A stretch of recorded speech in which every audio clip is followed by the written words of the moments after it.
warahmatullahi wabarakatuh. Nama saya Rika Sadika, NIM 20026090 dari Prodi Informasi Perpustakaan dan Kearsipan Universitas Negeri Padang. Kali ini pada mata kuliah katalogisasi saya akan menjelaskan materi pada pertemuan 9 mengenai konsep pengkatalogan. Materi yang saya akan jelaskan ada 4 materi, di mana sejarah pengkatalogan, fungsi dari katalog, bagian-bagian dari katalog, dan yang terakhir, daerah deskripsi bibliografi.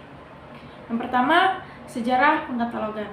Di sini saya telah menyediakan timeline dari sejarah pengkatalogannya sendiri, di mana yang pertama pada tahun 1797 hingga 1879,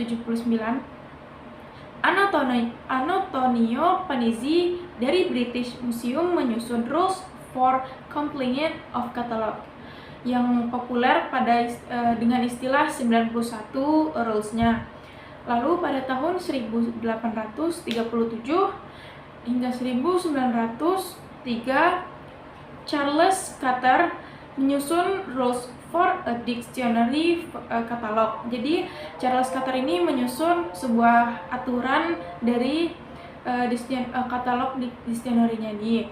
Lalu pada tahun 1903-nya sendiri ada munculnya berupa katalog sistem leksikal, yaitu sebuah 3 mantra, yaitu dimana berupa katalog pengarang, judul, subjek dari buku yang akan dijadikan satu jajaran dari katalog tersebut.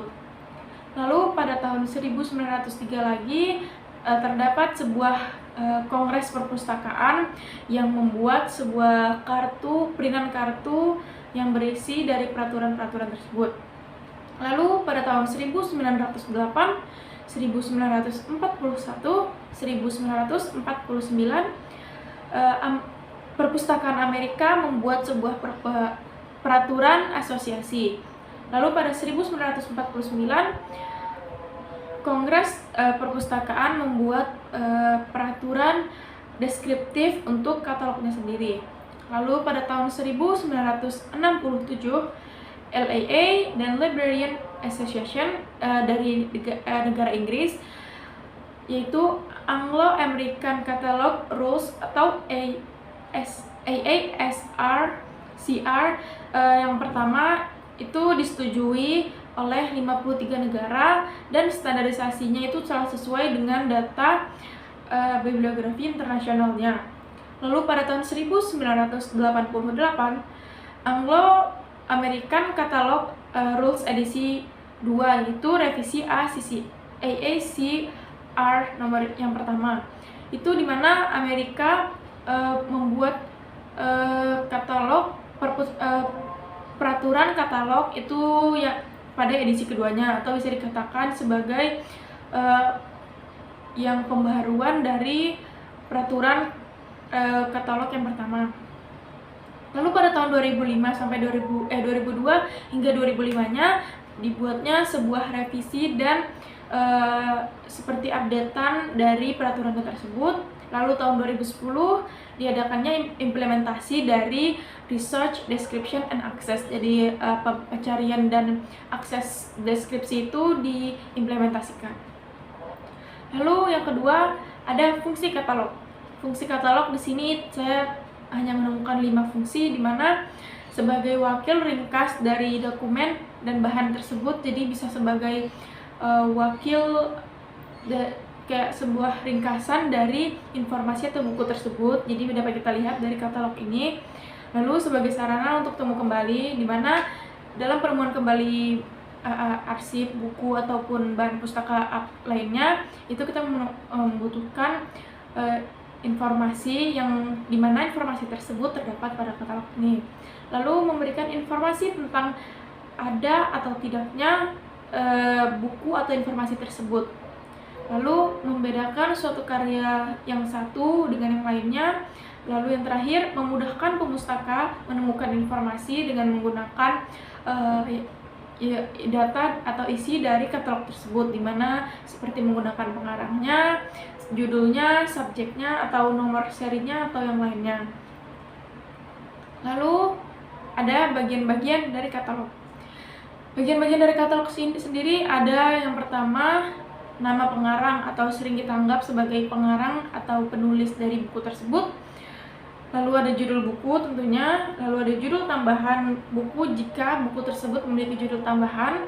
Lalu ada imprint atau impresium, itu berupa kota penerbit, tempat penerbit, penerbitnya sendiri, atau hingga tahun terbitnya. Lalu ada kolasi, itu berupa jumlah dari halaman suatu buku atau jumlah lebihnya.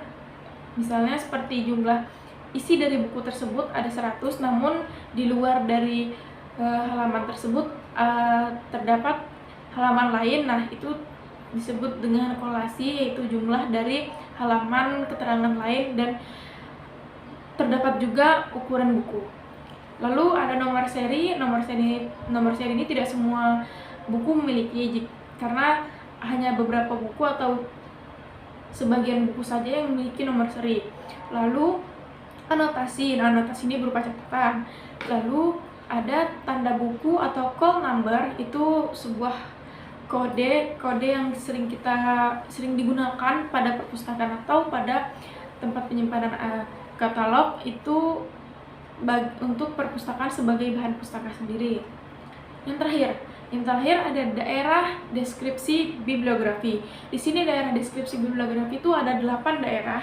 Yang pertama, daerah judul. Daerah judul ini atau sering kita katakan sebagai daerah penanggung jawab, itu berisi judul sebenarnya atau pernyataan jenis bahan umum, judul paralel, keterangan judul lain, pernyataan tanggung jawab, pernyataan pertama atau pernyataan kedua, itu jika pernyataan tambahan itu memiliki lebih dari satu pernyataan. Lalu yang kedua ada daerah edisi. Daerah edisi ini seperti jika buku tersebut memiliki lebih dari satu edisi, jadi berisi keterangan dari edisi, keterangan edisi paralel, pernyataan tanggung jawab edisi, pernyataan tanggung jawab edisi yang pertama, kedua, yang seperti tadi saya katakan jika memiliki lebih dari satu pernyataan. Lalu ada keterangan edisi tambahan, lalu ada pernyataan tanggung jawab edisi tambahan. Lalu yang ketiga ada daerah data khusus. Data khusus ini tidak semua buku ada, jadi daerah data khusus ini akan terisi jika buku tersebut memiliki data khusus yang perlu dicatatkan pada katalog. Lalu yang keempat ada daerah terbitan. Daerah terbitan ini berisi tentunya tempat terbit, tempat pertama, tempat kedua jika memiliki lebih dari satu tempat terbit, nama penerbit, keterangan tentang fungsi penerbit tersebut, distributor, tahun terbit, tempat pembuatan atau manufaktur, nama pembuat hingga tahun pembuatan.